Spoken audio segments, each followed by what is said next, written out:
इस वीडियो में दी गई जानकारी ओनली फॉर एजुकेशनल पर्पस है। ये नोटबुक और विकिपीडिया से ली गई है। कृपया कुछ भी मेडिसिन और ट्रीटमेंट लेने से पहले डॉक्टर की सलाह जरूर लें। खुद से मेडिसिन और ट्रीटमेंट ना लीजिए, ये जानलेवा भी हो सकता है। Thanks bye team MD team. नमस्कार दोस्तों, वेलकम फ्रेंड्स। एमडी ट्यूब में फिर एक बार आप सबका स्वागत है। आज हम लोग जानेंगे क्लिंडाटाइम 300 कैप्सूल्स के बारे में। जानेंगे क्लिंडाटाइम 300 कैप्सूल कैसे काम लगते हैं, यानी क्लिंडाटाइम 300 कैप्सूल जो 300 mg का कैप्सूल्स होते हैं वो कैसे कामों में यूज होता है, इसके अंदर कितने सारे इंग्रेडिएंट्स मिलाया जाता है, कैसे इसको लेने के बाद साइड इफेक्ट हो सकता है, इसको किस किस मेडिसिन के साथ लेना नहीं चाहिए, इंटरप्ट कर सकता है, प्रेगनेंसी में आप यूज कर सकते हो कि नहीं कर सकते हो, सब कुछ पूरी डिटेल्स में जानेंगे।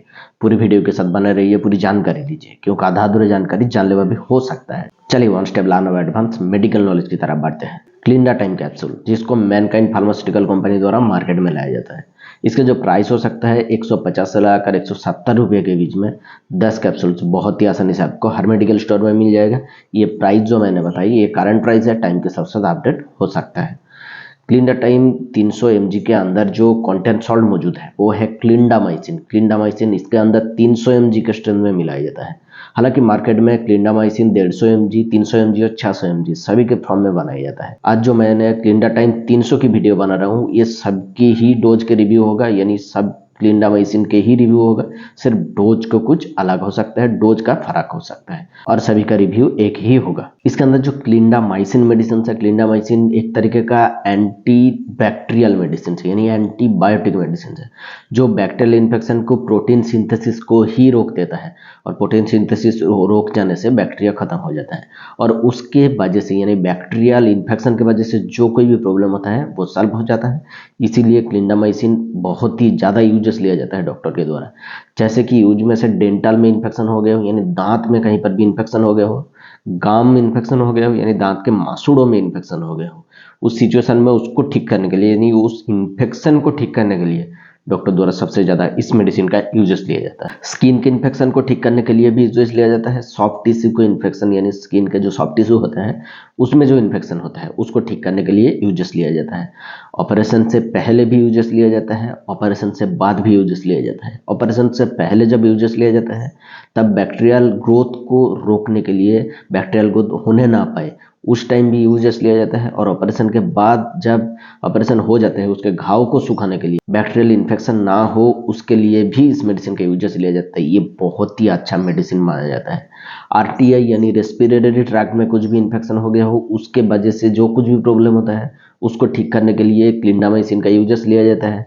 चाहे गले में इन्फेक्शन हो, चाहे रेस्पिरेटरी ट्रैक्ट में इन्फेक्शन हो, सभी में इसको यूजेस लिया जाता है। टांग में कुछ भी यानी जीभ में कुछ भी इन्फेक्शन हो गया हो उसको ठीक करने के लिए भी इसका यूजेस लिया जाता है।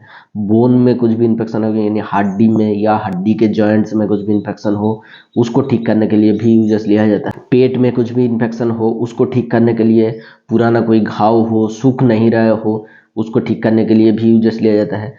पेनिसिलिन ग्रुप की एंटीबायोटिक से कोई रेसिस्टेंट हो गया हो, उसमें काम कर नहीं रहा हो, तब इस मेडिसिन का इमरजेंसी कंडीशन में यूजेस लिया जाता है, जिससे बहुत अच्छा फायदा मिल सकता है। दूसरे एंटीबायोटिक के मुकाबले सबसे अच्छा फायदा मिल सकता है।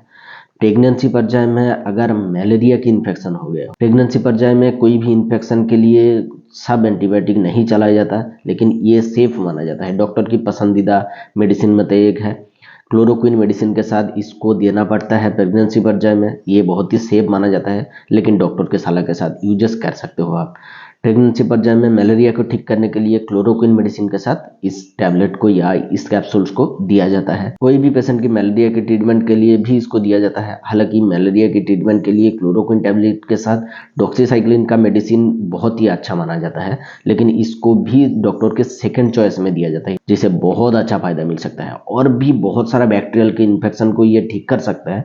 ये मुख्यतः यूजेस था मैंने बताया, और भी बहुत सारे यूजेस हो सकता है जो डॉक्टर उनके एक्सपीरियंस के अकॉर्डिंग ले सकते हैं। दोस्तों ये बहुत ही अच्छी दवा है, बहुत ही अच्छा एंटीबायोटिक दवा है, लेकिन इसको लेने के बाद कुछ साइड इफेक्ट हो सकता है, जैसे कि नाउज़ुआ, वॉमिटिंग जैसी टेंडेंसी हो सकता है, गैस्ट्रिक इरिटेशन बन सकता है, पेट में दर्द हो सकता है, किसी किसी को डायरिया की भी शिकायत रह सकता है, स्किन रैशेस हो सकता है, किसी किसी को ब्लर विजन दिखा सकता है। आपको कोई अनडिजायरेबल साइड इफेक्ट्स मिले, आप मेडिसिन को तुरंत ही बंद करके डॉक्टर से मिलिए, जो कि आपको बेहतर ट्रीटमेंट दे सकते हैं मेडिसिन चेंज करके या इसकी डोज एडजस्ट करके। दोस्तों डोज जानने से पहले जान लेंगे किन किन ड्रग के साथ, यानी किन किन मेडिसिन के साथ इसको दिया नहीं जा सकता।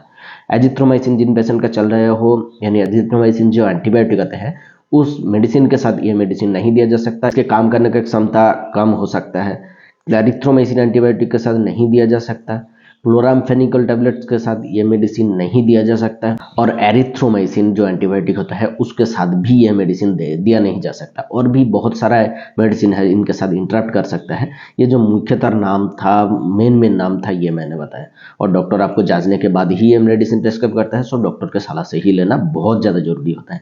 इसके डोज क्या दिया जा सकता है ये जान लेंगे। सबसे मुख्यतर सबसे मेन पार्ट होता है इसके डोज। इसको डॉक्टर जांचने के बाद ही 2 से लेकर 3 कैप्सूल तक पर डे लेने की सलाह दी जाती है। 150 का 2 से लेकर 3 हो सकता है। रोग की सीवियरिटी जब हो 300 mg का 2 से लेकर 3 बार तक डॉक्टर द्वारा दिया जा सकता है। 5 से लेकर 10 दिन के लिए डॉक्टर के सलाह से ही हमेशा कुछ भी मेडिसिन यूज किया जा सकता है। इसको अब वेट के अकॉर्डिंग कैलकुलेट करें तो पर केजी बॉडी वेट के हिसाब से 6 mg का कैप्सूल्स दिया जाता है। पर 6 घंटे के अंतराल से दे सकते हो आप।